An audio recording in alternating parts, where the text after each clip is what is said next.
So welcome to this Nexia TRI seminar on the 5 reasons why what you have to know about crypto in order to practice in TRI.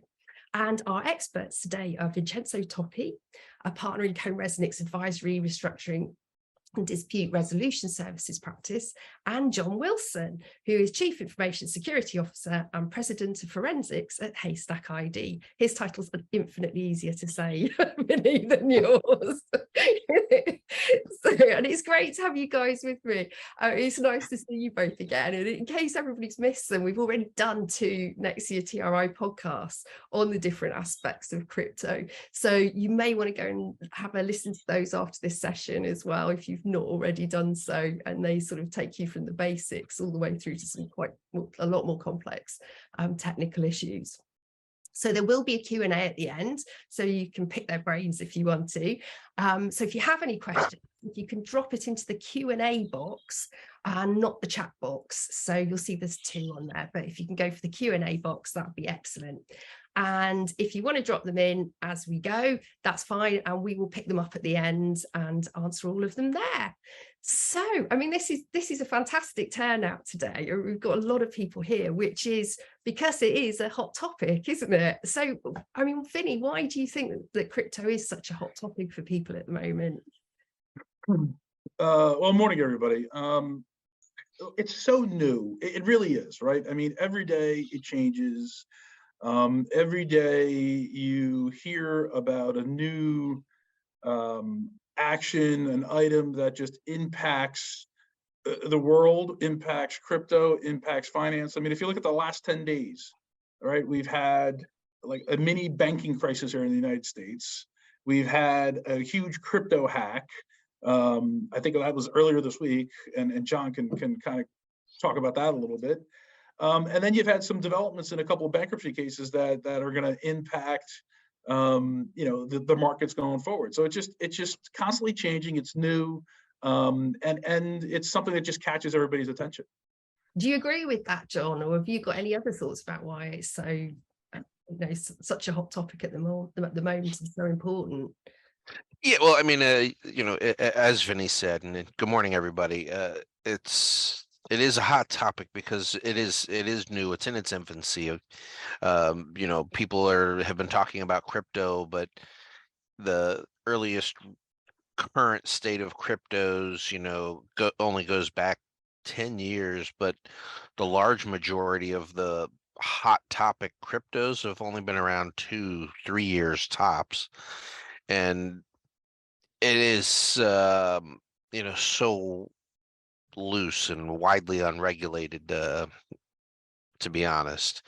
Those regulations are going to come. Those things are happening. It's, again, it's maturing. It's starting to take its first steps, and it's getting out there.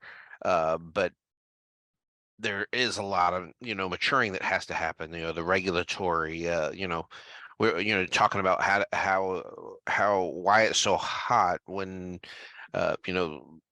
the government agencies all around the world have no idea even how to classify it yet, let alone, hey, how are we going to regulate it? How are we going to control it? How are we going to ensure that it's safe for the citizens of the world?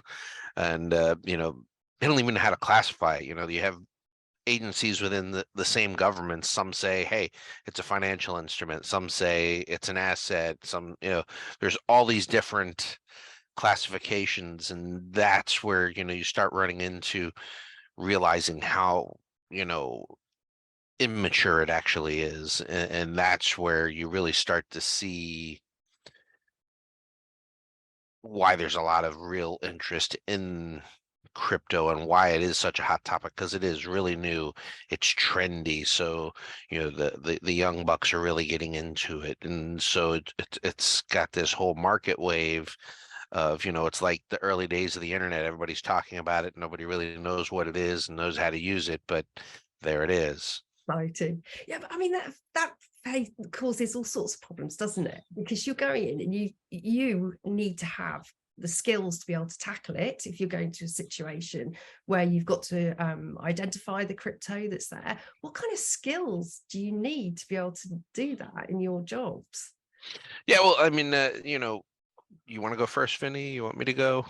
Go ahead. I mean, when you're talking about, identifying it, that's where it gets really interesting and really intriguing, because a lot of people, there's this common misconception about anonymity. They think, nobody can know that it's me. I have these NFTs, or I have these crypto coins of whatever flavor and variety. And there are some platforms that are much more like that, but the large majority of the platforms really aren't. They're pseudonymous. So there is a way to tie it back to information. If you're buying your crypto through an exchange or through a financial organization, most of those financial organizations, not all, will be cautious to say that, most of them have KYC rules. They have to know their customer. They have to have validated that you're a real person, that Yeah. you exist, and you're not just a fictitious person buying this stuff.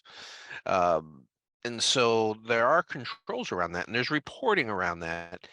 Again, in its infancy, they haven't really figured out how to deal with it, but you've got to be able to then take these databases of information, which really there is a database behind all of this. It's a public ledger on most of these blockchains, and that ledger contains the information of, XYZ, and it's a long hash ID because it's crypto. So, there's these crypto tokens or crypto hashes, and that's what becomes your address and how people can send coin to you, how you can send coin to other people, or whatever asset is on that blockchain in particular. It's not always coin.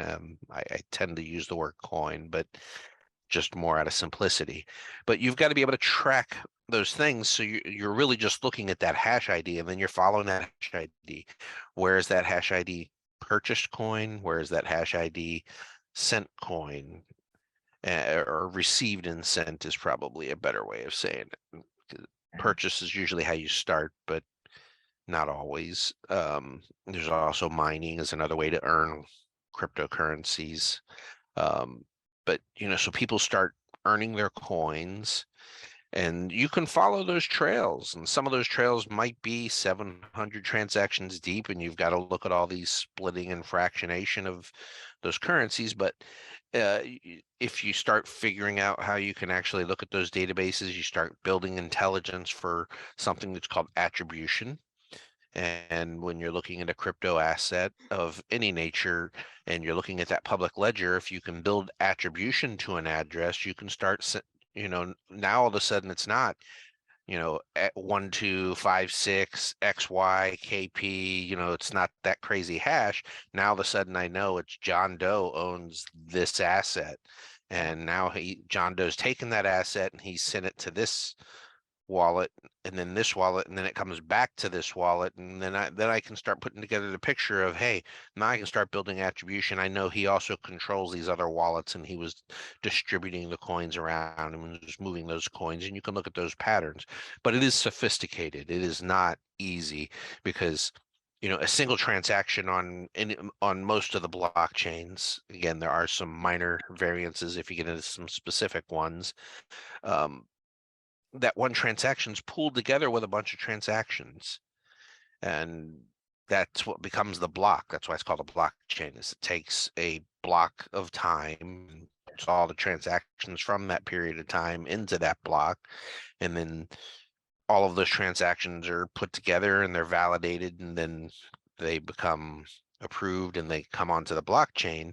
And so you've got to start learning to understand, there's a lot of structured data component to it. You got to be able to understand all that structured data, that information in that public ledger, and you got to be able to follow those trails. So you do have to be able to get into some digital forensics aspects of things if you're starting to try to identify them and you don't know about them. Does the company or individual own any crypto assets? You've got to be able to start getting into their electronic devices, whether it's computers or phones or whatever it may be, and determining, hey, do they actually own any crypto coins? And so you've got to start being able to understand the digital forensics to these things, because you got to figure out, how am I going to look for that signature or that aspect that allows me to know, hey, there's a crypto asset sitting here, Yeah. or at least has been interacted with.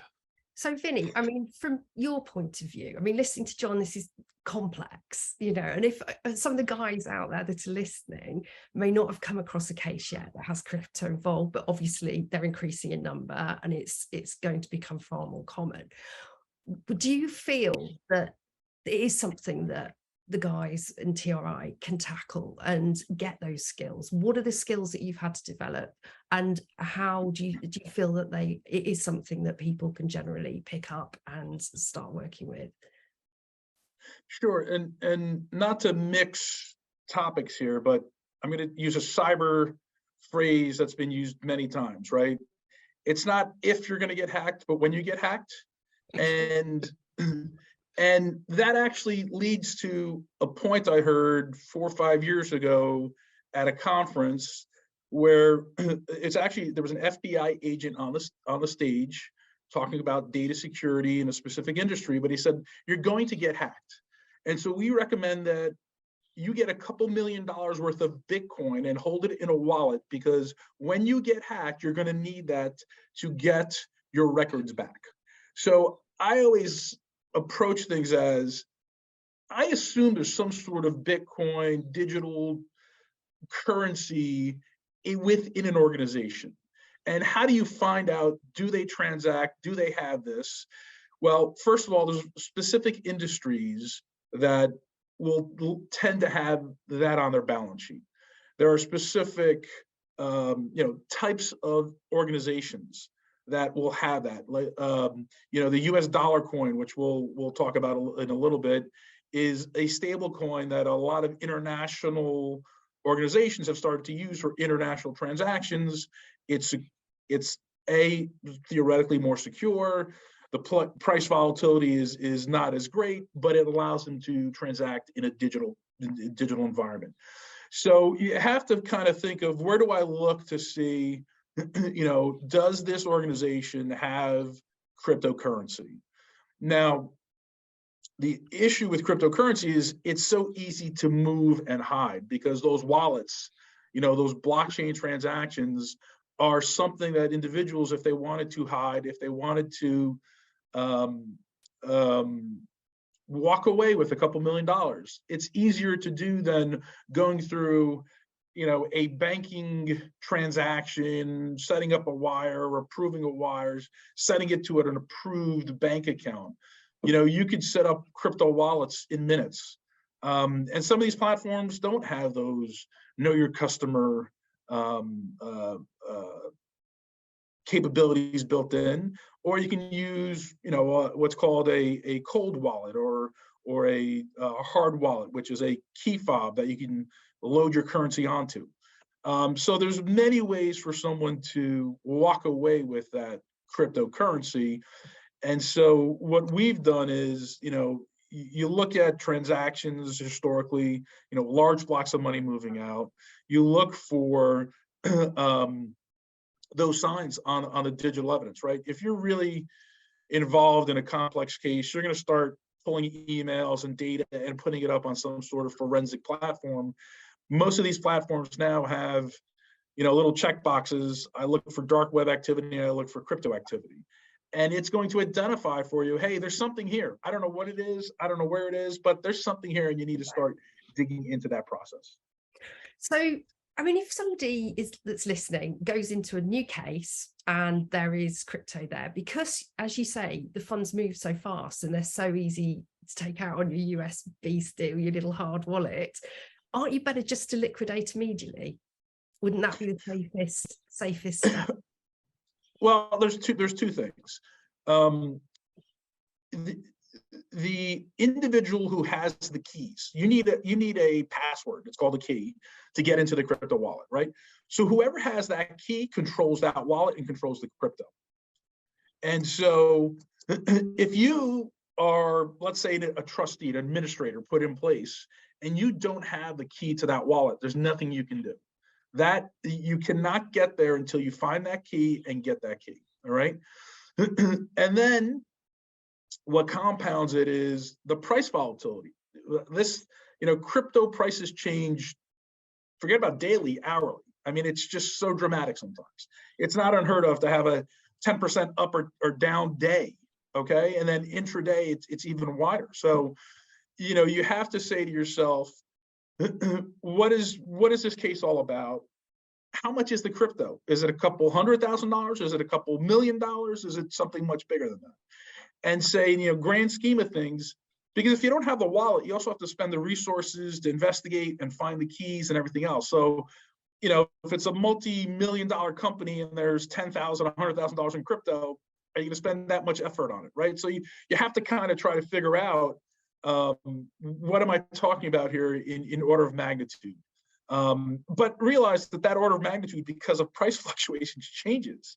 And so it's just like walking in and, you know, realizing the company has a stock portfolio and has Disney stock in it, right? What do I do with that Disney stock, right? But that Disney stock is not going to change to the same magnitude that crypto is every day. And so you just have to look at, you know, risk and rewards and say, first thing I need to do is get the key. And then once I have the key, figure out where I am, what it's worth, and what do I do today. So, I mean, everybody has an audit. Doesn't the crypto show up on the audit? And doesn't the audit actually protect against some of these issues that you're talking about? So, you know, when you're going at the audit, should be flushing this out. Is that right or not? Well, let's talk about two sides to that. So if I am a company who is holding crypto as a asset or a currency or however you want to think about it, okay? Because as John said, you know, depending on where you are and who you're speaking to, it could be classified as many different things, all right? But it could be property, it could be currency, it could be whatever. So if I'm a company who has that asset, the question is, how material is that to my balance sheet? And what are the audit procedures that an auditor is going to perform on $1 million in crypto that I hold in a wallet, okay? But now let's go to the other side. I'm a crypto company. I am a crypto lender. I am a crypto mining company. And obviously my biggest assets are going to be my customer deposits, which has been a big issue in a lot of these crypto lending platforms, right? Do I own those deposits? Does a customer own those deposits? I mean, that's one of the big issues, right? And then those companies, that's where the misconception is. They're not really undergoing full-blown financial statement audits. They're going through what's called a proof of reserves. And what, a public accounting firm is going in and saying, well, you have X million or billion dollars of crypto in float. And based on the coins, right, some of those may be free market coins, others may be stable coins. Now, a stable coin, for those that don't know, is a digital currency, but it is backed by hard assets.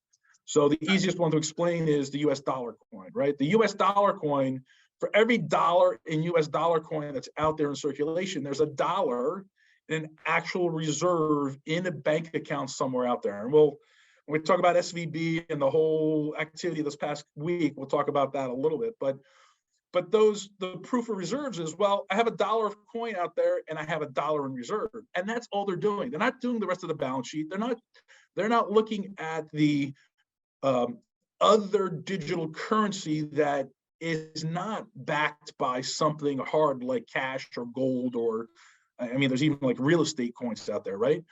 So you have a real misconception of, well, big four accounting firm has signed off on this proof of reserve. It's just a small piece of the balance sheet. That's all it is. Right. And okay. So, I mean, the whole moving of this money, John, like you're like the only detective I know, I think, really. So that's what you do. You're like a PI. I get very excited being English about that, like a big American thing. But when you go into these cases, people have moved money on, like Vinny was talking about, with their hard wallets and so on. How do they hide their tracks? I mean, obviously I'm taking notes, for later, but how do they go about that, John? Yeah, well, so that's the thing. I mean, again, you have a highly unregulated industry. We in our prior podcasts, we got into some of the more technical details about what types of coins and privacy coins and stable coins and all the various types. In general terms, most of the coins are not privacy coins. They don't have privacy features built into them. So you again, all of this is occurring in a public ledger. So it's there, it's out there, and it's served up by, hundreds to hundreds of thousands of computers or millions of computers that are the nodes within the network that allow the stability of the coins, if you want to call it stability, and allow for the network to actually operate. And so you can go and find that information. Now, again, you're only in the system. Really, in most cryptocurrencies or digital currencies, there's really only a couple things that are required. You have to have the public key, the public address. You have to have the private key, and then you have to have set your transaction amount, and then any fees, if there were fees associated with a particular network. That's all it takes for a transaction to happen. So in that public ledger, all you see is public address, amount in, amount out, or amount split to multiple places. In a lot of cryptocurrencies, those transactions get split to multiple places, whether that's the individual sending one Bitcoin to 5 different wallets. There's also usually, like I said, there's a fee that's or gas, if you want to talk about it in the Ethereum world. And those splits occur. So what makes it interesting, it's not like a traditional store where somebody comes in with a $5 bill. They give you a $5 bill, you put it into your cash register, you give them their change, you write into your book, I sold X item for $4.75, and it goes into my ledger. It's a pretty simple thing, and you can follow that. You can tie it back to your inventory very easily. When you start talking about the cryptocurrencies, again, you can, in one transaction, I can have all that currency moved to one other wallet. And even in that instance, usually there's the fee or the gas that occurs. But I can also just as easily have taken that one transaction and moved it into 150 different wallets, 200 wallets, if I'm splitting it out amongst a lot of things. So following those trails, having, you've got to build some really complex databases. Again, it's all structured data. It's a public ledger. It's, basically a database of all of the transactions, but you've got to be able to take that and follow all of those different hashes. You don't have any information other than the hash address, and then figure out the logic behind, hey, what's going on here? Where did that currency go? How is it moving? Is it coming back to that original owner? Or, sometimes like some owners might own one wallet. Some people might own hundreds of wallets or hundreds of addresses. Then you also have to realize that, people go from Bitcoin to Ethereum to Litecoin to various coins, and all of those are completely different addresses.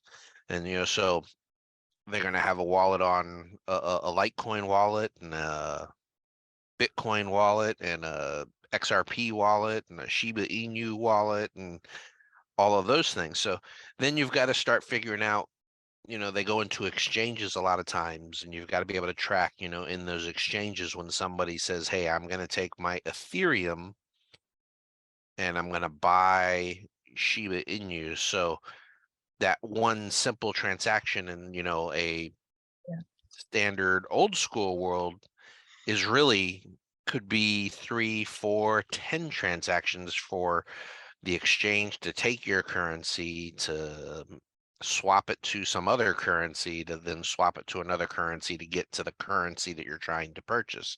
And so you start having all of these stacked transactions. And so it really does take a very sophisticated process. And that's, I assume that's why there's not a lot of us out here that do this. There are some people out here that do this. I'm not claiming to be the only one by any stretch, but there is some complexity to it, and you've really got to delve into it to really get a sense of how that's all occurring. It's a bit like Mission Impossible or James Bond, isn't it? I know you see the little screen with the money moving out of the accounts. That's what it always sounds like when I talk to you. But Rebecca, I think it's important for everyone to understand, and because it's new, it's evolving. I'm sure that individuals on this webinar today have different exposure and different understanding of cryptocurrencies. You know, it's important to understand, if you're just a everyday casual investor, or even an active investor who's not trying to hide your tracks, okay, you're most likely on a platform and, you know, not supporting, or just, you know, just not supporting your platform. For example, I have a Coinbase wallet, okay? Inside my Coinbase wallet, I can trade all those digital currencies that John just mentioned.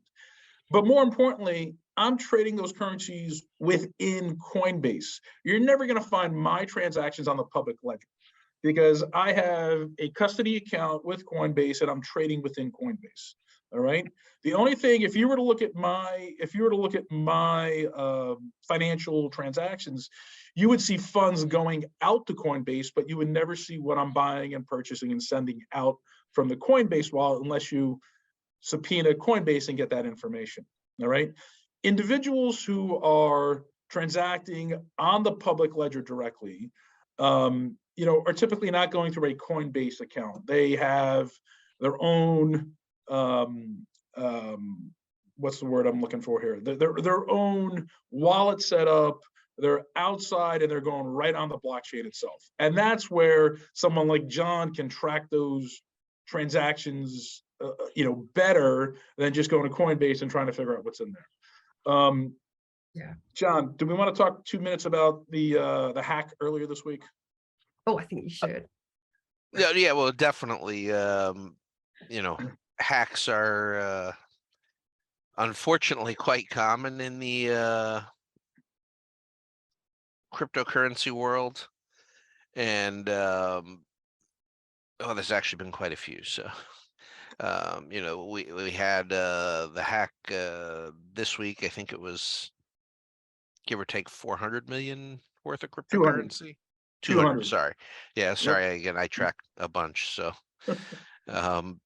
you know, there was 200 taken where somebody figured out an exploit to get to the hotkey for the organization, and then they were able to then transact. And you know, again, you can think of cryptocurrencies as a cash-like system. And I'm not saying it's cash, and it's, you know, definitely not a cash equivalent, but it's cash-like because it's, you know, if you've got a $5 bill in your hand and you drop it on the ground and somebody else picks it up, they own it.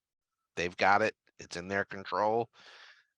It's no longer yours. And in the cryptocurrency world, as soon as a transaction occurs, they're immutable. They can't be altered. They can't be changed. So once that money goes to a new place, it's gone. Now, there has been some federal seizures, you know, things like that.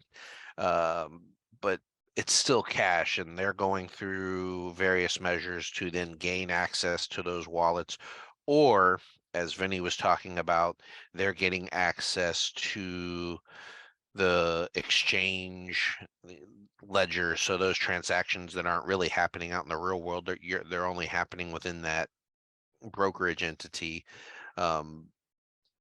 And then that's where there's sometimes some recourse that someone like a federal government or national government can, you know, take some action or enforce that exchange to make the transactions occur. But like when somebody has a cold wallet or their own hot wallet that's not associated to any of those exchanges or anything, once it's in their hand, it's in their hand. There's nothing anybody can do about it. It's in the ledger, it's gone to them, and that is where it sits until that person deems to get online and put their private key in and make a transaction occur.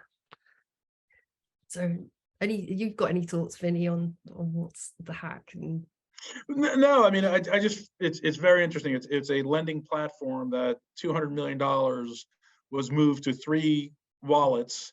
They know the wallet addresses because you can see it was a wallets on the public blockchain. You can see where they went, but you can't, obviously, as John has said, it's anonymous, right? So you don't know who owns those wallets. The lending platform did 2 things this week. They put $1 million bounty out. Anybody who can help us track this down, you get $1 million. But then they also turned around and said, look, you who stole the 200 million, keep 20 million and give us the rest back. It's really not yours, but we'll give you 20 million. So, it just shows you how it's unregulated. It's the Wild West, and stories like this, just every day, just make it more and more interesting. So for somebody coming in, so somebody's listening, and they come into a new matter like this, and they get some help perhaps with tracking down the crypto once they've identified this crypto there. They then are going to have to value it. How on earth do you go about valuing it when it's so volatile? How do you approach that in a case? Yeah, so it depends on what the asset is. All right, most of the coins have it's just like a stock ticker, right? The price is changing every day based on supply and demand. Now, we'll talk about a little bit how that supply and demand is manipulated in a minute, but I can go out there and I know what Bitcoin is trading at today. I know what Ether is trading at today, and I can decide to transact or not transact.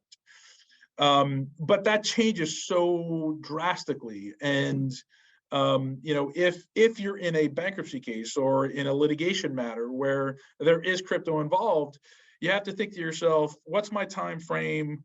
What's my real risk here, and what am I going to do with it? And Rebecca, you and I were talking about this a little bit during our prep session. There's a bankruptcy case here in the United States. It's a crypto mining company called Core Scientific. All right. Core Scientific filed for bankruptcy in mid or late December 2021 with about $1.4 billion of assets and liabilities. And it's a crypto mining company.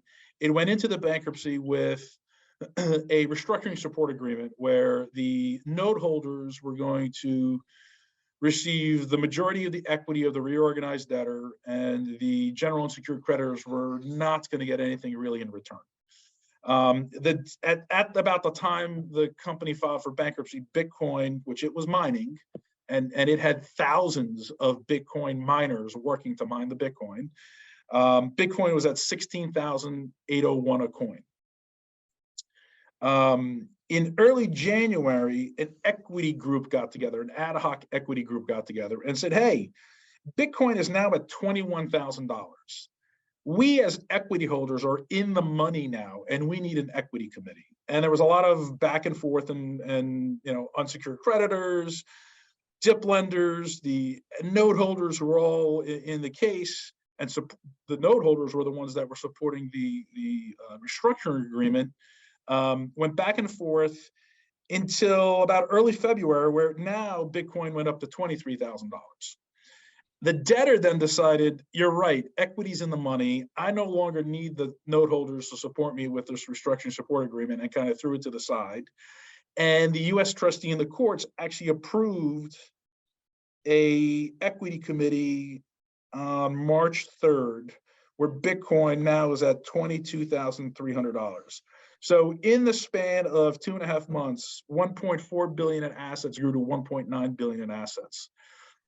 Again, this is a Bitcoin miner, so it held on to its property. It did not liquidate, but that's an analysis that you have to do in your cases and say, how volatile is the asset? What are the aspects of this case, and more importantly, what's the magnitude of the holdings? Right, $1.9 billion. A given day, there's big swings, and every time that Bitcoin changes a point or two. So it can help you, but it could also be your biggest risk. Correct. Can't Correct. it? Really Yep. got to keep your eye on it. So, and I mean, am I right in thinking that some of the exchange platforms are also interrelated? So, so ties between those can put money at risk as well. Is that correct?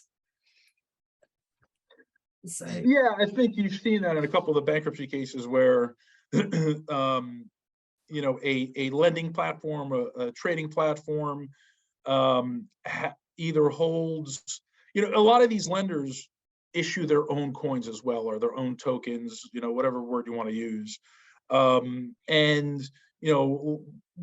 For example, when FTX filed for bankruptcy and ran into its issues, there was a quick, steep decrease in the value of that FTX token. And that impacts everybody else who's holding that token.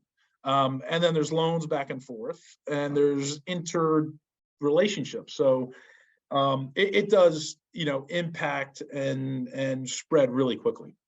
So John, what's your view on this risk and the interrelationship between these platforms? Yeah, well, I mean, like, just going to the example Vinny mentioned, you have the FTX one. I mean, that tanked 2 or 3 tether coins that, fell out of, they were depegged, as it's called within the industry. So, a tethered coin is pegged to a whatever asset that backs it, whether it's gold, currency, or whatever. And so, you have $1 is, of that coin is equal to $1 of the asset that backs it. Well, in that particular instance, they were using other cryptocurrencies to back that pegged coin, and those currencies dropped 95%. So they were what's called depegged.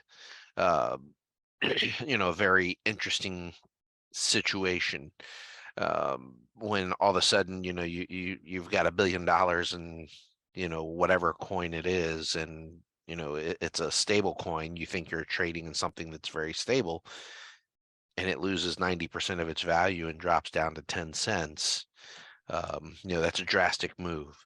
But, as Vinny said, some of these, you really have to understand the business and how it ties to the cryptocurrencies it's involved with, I would say, in general terms, because, if it's a organization that does business and deals in cryptocurrency as part of its business function, that's much different than an organization that's going into bankruptcy and they own 2 million Bitcoin as a hedge against a hack event. Those are radically different assessments when you're looking at a business and the work that I do, because there's not such a big risk for them to liquidate or not liquidate. They're not really trading in it. It was bought to Protect, hedge against or protect the organization against a certain event, versus a business where it's core to their business. Like if you go to a Bitcoin mining company and you say, hey, you've got to liquidate all your Bitcoin, that can cause problems. Not specifically Bitcoin, not a great example, but a lot of these cryptocurrencies, there's you have proof of work, which is what a Bitcoin is, and then you have proof of work means when you're doing the mining process for those coins, that proof of work just means that they're participating in the network and they're working on those algorithms to solve the hashes to mine that currency. But there's also things called proof of stake. Proof of stake means I have to have a certain percentage of ownership in order to participate in the network, in order to do the mining process. So if you go out to a mining company and you say, hey, you've got to liquidate your coins, then all of a sudden that breaks their whole business model. They can't mine, and that becomes a significant challenge and problem for that organization, obviously, if that's their main business. So again, you've got to look at the business case and the business scenario, but it can be risky because you've got to figure out what that impact is. Even in something as clean, supposedly pretty stable and clean, the USDC. The USDC last week was depegged and dropped down. The lowest that I saw it, I think, was 87 cents. But it was depegged from the dollar because of the SVB crisis, because a lot of their assets that they had that said, hey, we've got these assets to protect the value of our coin, were in that particular bank. So then as that event occurred, they no longer had access to those deposits within that bank, and the currency did depeg. The thing that really strikes me just talking to you is just the sheer number of cases that seem to be coming up. I mean, this is happening all the time, isn't it now? So, I mean, Vinny, what do you see as the key points that these cases have sort of highlighted for you, the sort of key takeaways? I think I'll try to keep it to a couple here. I mean, first of all, the price volatility has to be a big concern, right? Yeah. That it changes on a minute by minute basis, and there's significant swings. That events within the world impact the price of that coin. All right. I mean, I'm going to make a joke here. We mentioned Shibu, 3-4 times today. It's probably up 3% while we're talking about it. So who knows, right? Yeah, well, but, I've been buying here on my phone. I wasn't even listening. but I think the price volatility is one, one that we haven't touched upon a lot in our discussion so far is the ownership of those coins. And what I mean by that is, as we've seen in the Voyager, the Genesis cases, depending on what type of customer account and contract you signed, you may or may not actually have ownership of your coins that you think you have in a lending platform, right? The lender now may be the owner of those coins, and that those coins are considered assets of the estate and are no longer a coin that you own, that you put in deposit in that organization. I think those are the two biggest areas that really everybody has to understand. Even if there are organizations that are holding crypto or are investing in crypto, that you need to make sure you understand where it's being held and who owns that coin at the end of the day. And then just the fluctuations is something you have to be aware of. Right.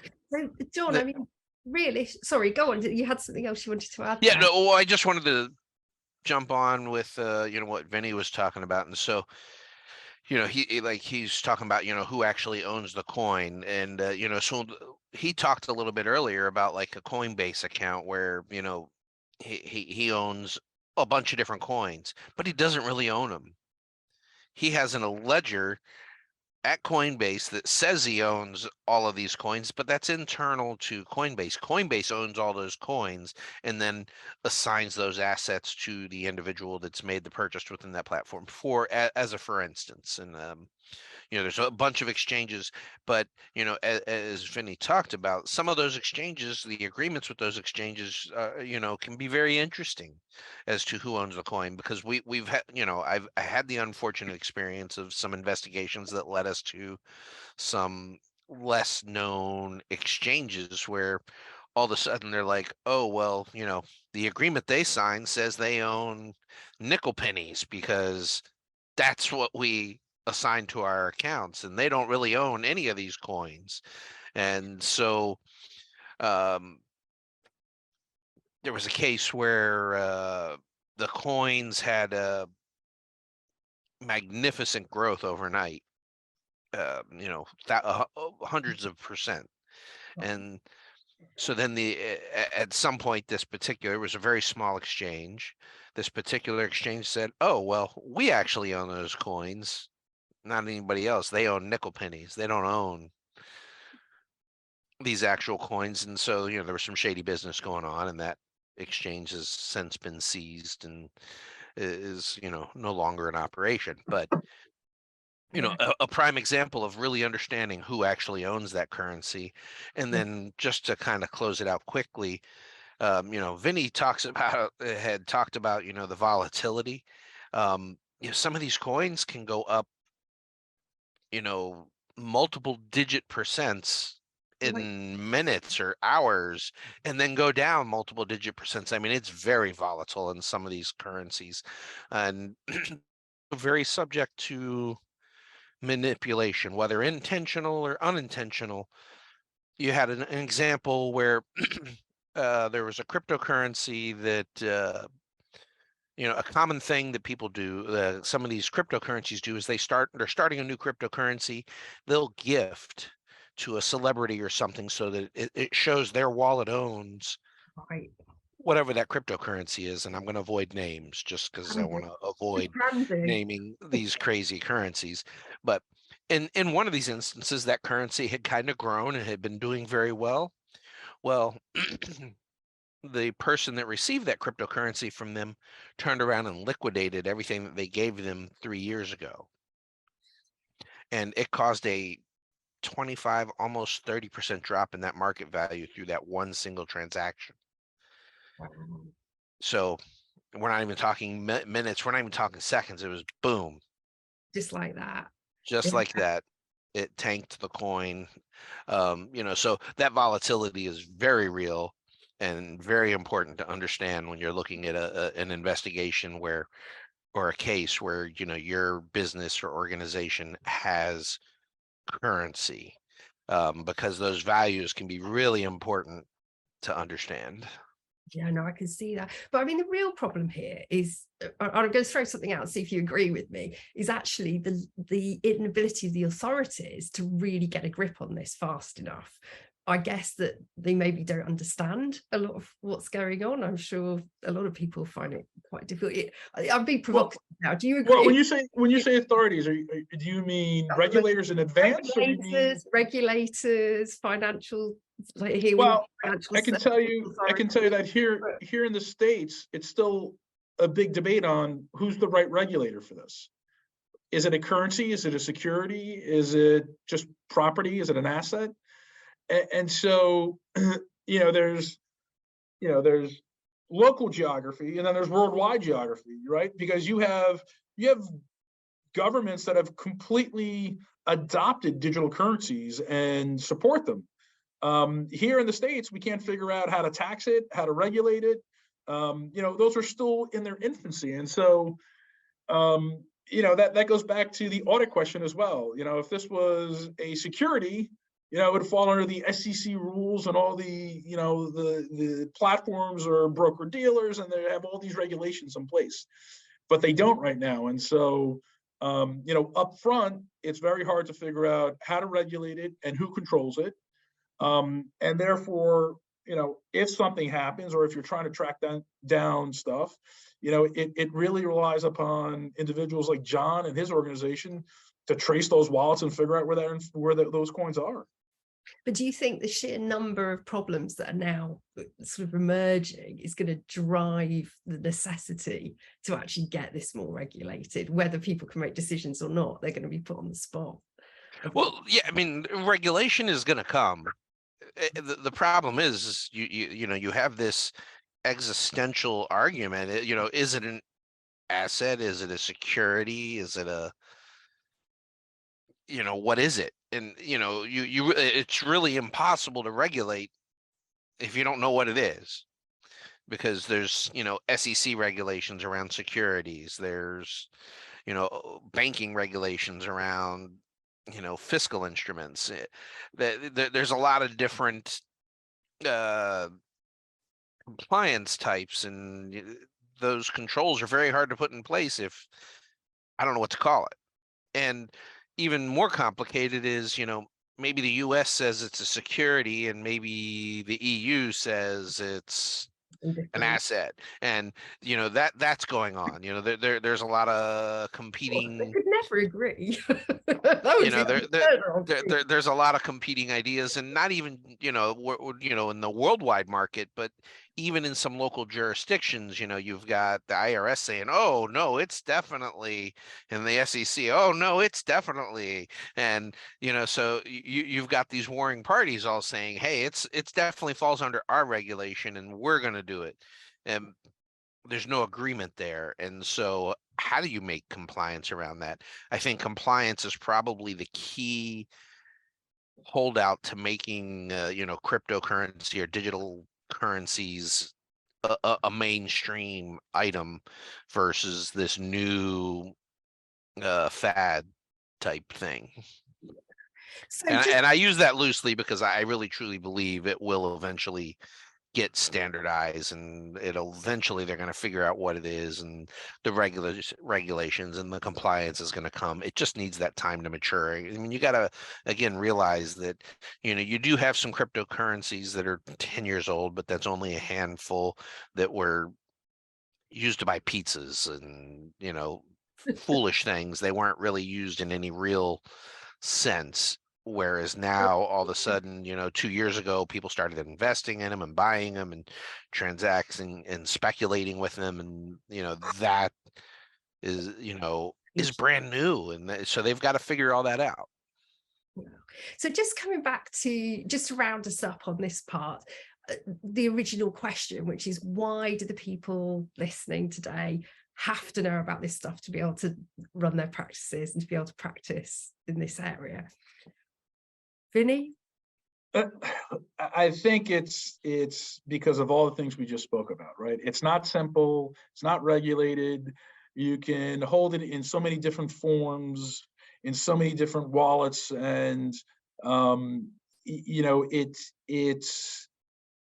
going to be problematic if you're in a fiduciary role and miss a couple $1 million sitting in a wallet someplace.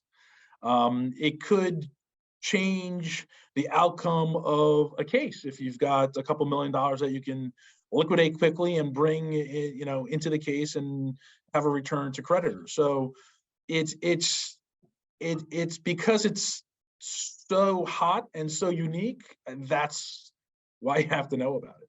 Yeah, and you really do. I think with the amount that's going on, it sounds like you do. So you guys up for answering some questions then, if people have those. So if you have any questions, if you can drop them in the Q&A box, that'd be great. So we have one. Are there any automatic stopgaps in place similar to the SEC stop trade function when a stock drops below a certain percentage? Absolutely not. I mean, really, when you start talking about cryptocurrencies again, the value of it, we'll leave aside stable coins, things that are backed by physical assets, but all the others, the valuation of that currency is based on the trust of the people that own it, or the people that are willing to transact in it, and people are fickle. So the prices can change dramatically. I mean, again, there's been coins that have lost 1,000% value and gained 1,000% value all in an hour. Yeah. Craziness when you're talking about that kind of big swing. But if you want to start talking about the bigger coins, the more known coins, even those, Bitcoin over the course of 2021 went from an $8,000 value all the way up to a $50,000 value, and then all the way back down. That's the thing, it's the all the way back down as well, isn't it? Watchful. So but I think it's I just want to tack on that. I think it's even worse than that, because not only are there not stopgaps in place, but there are contracts out there called smart contracts. All right. And what a smart contract is, an automated contract that, I'm just using these as an example, logistics companies use. All right. And it's literally, if A happens, then go to B, and if B happens, then go to C, and if C happens, then make the payment. All right. And C could be triggered at a time when the Bitcoin value has gone up, the digital currency value has gone up dramatically or down dramatically, and all of a sudden, what you're paying has more or less value than when you entered into that contract, because it's an automated, let A happen, B happen, C happen, make the payment, right? And so once you start that, it's going to stop. It's not going to say, well, Bitcoin's down 3% today. Do you really want to do this transaction? No, transact. And so, those are the other things that an organization has to think about when they enter into these smart contracts. Yeah, that is really interesting, actually. Yeah, he actually said that was funny when he laughed about his question. So, Martin, so if a corporation owns crypto, where would be the first place to look for the keys? I like that question. Under the mat. by the door. Yeah, no doubt. I mean, go ahead, Vinny. Well, look, the key is a password. All right. It's a long password, but it's a password. So I don't know. Somebody can have a sticky on their screen with the key on it. I don't know. They may not. What I've relied upon is, that digital forensics a lot of trying to figure out what's out there, what's in the electronic evidence, but that can sit on a desktop, that can sit on a mobile phone. If it's a hard wallet, it's a USB stick, that key has to be somewhere, but you really kind of have to run the process to understand, do I have crypto? And if I have crypto, where is it being held? And if it's being held in a Coinbase custodial account, that's one thing.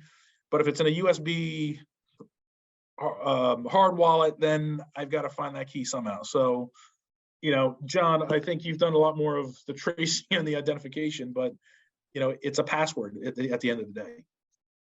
Yeah, exactly. And, we approach it as, you could think of it as almost your traditional crime scene. You have to look, is there a post-it or is there digital footprint?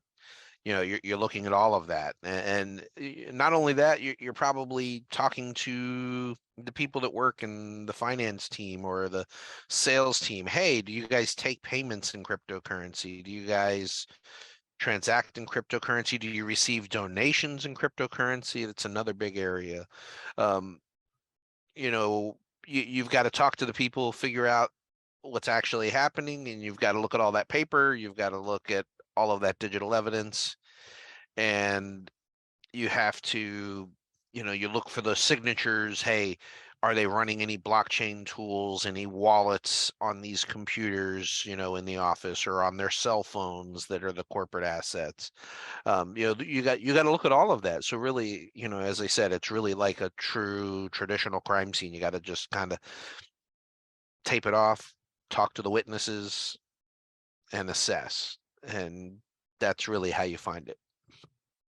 Yeah, I mean, I really like that sort of practical approach. And I think people find that, you sort of say these are the steps. So if you were going into a new case, you've never dealt with crypto in a case before, and you're suddenly faced with one, where do you start? What are the first things that you do, Vinny? Well, if you think you have crypto, then you need to start tracking down who controls it. What are they using to manage it? And by that, I mean, a platform, a wallet, whatever. And then, call John and I, because I mean, that's what you need to do, because you need to figure out how to get to it and how to move it. Don't call me. Call them. Yeah. Again, I'm not much for self-promotion, but I will tell you, if you think you've got a case and you think there might be cryptocurrency and you don't know anything about it, go get help. Find people like myself.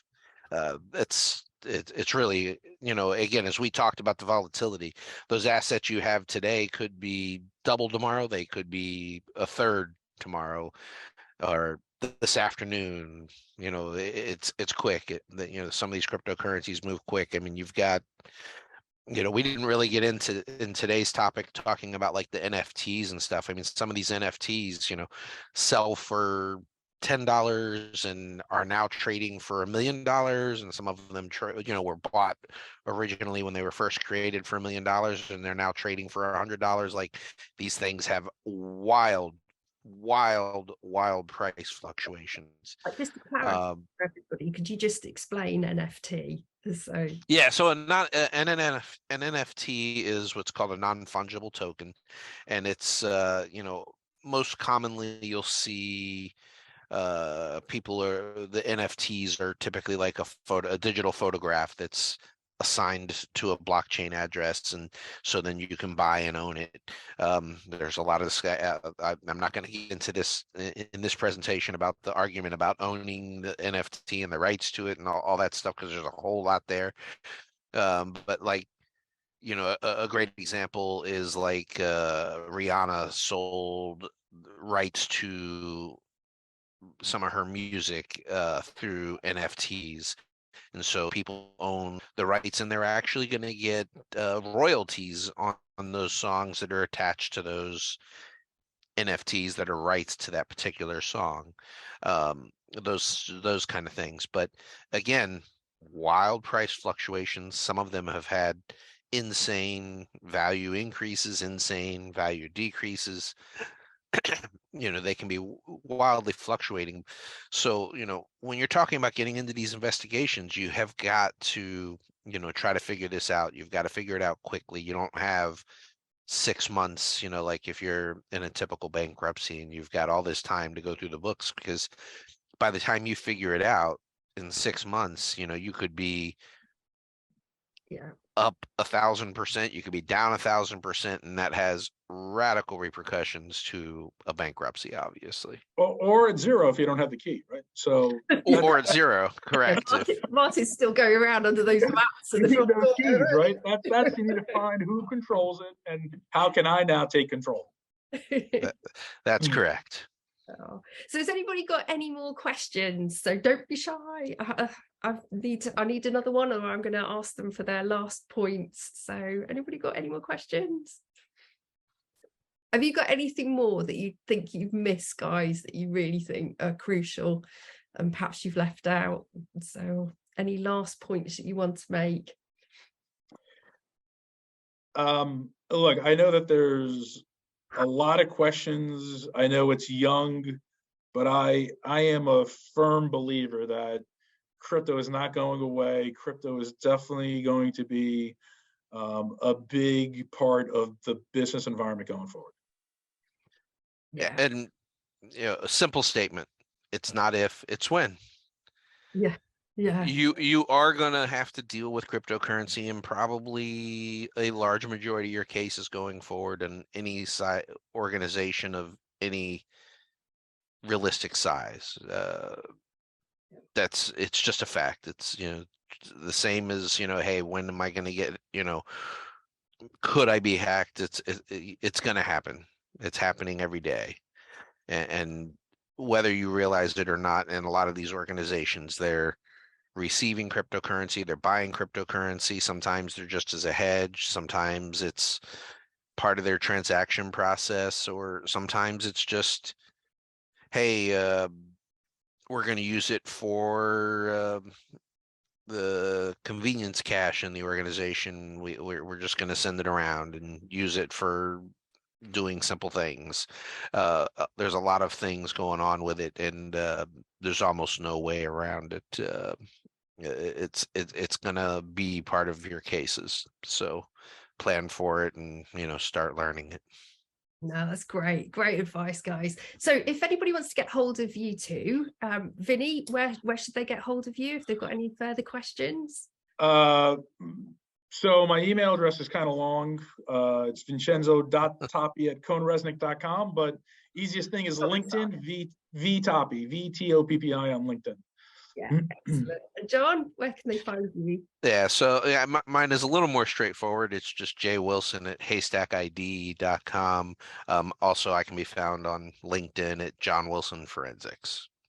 Excellent. Well, thank you so much, guys, for today. And we've had one comment. Pietro says, great session, guys. So he's really enjoyed it. So thank you very much for your time today and all your help. I'm sure everybody's found it really valuable. So you take care, and we'll see everybody again soon. Yeah, thank you. Thank you. Have a wonderful day, and be thinking about the crypto.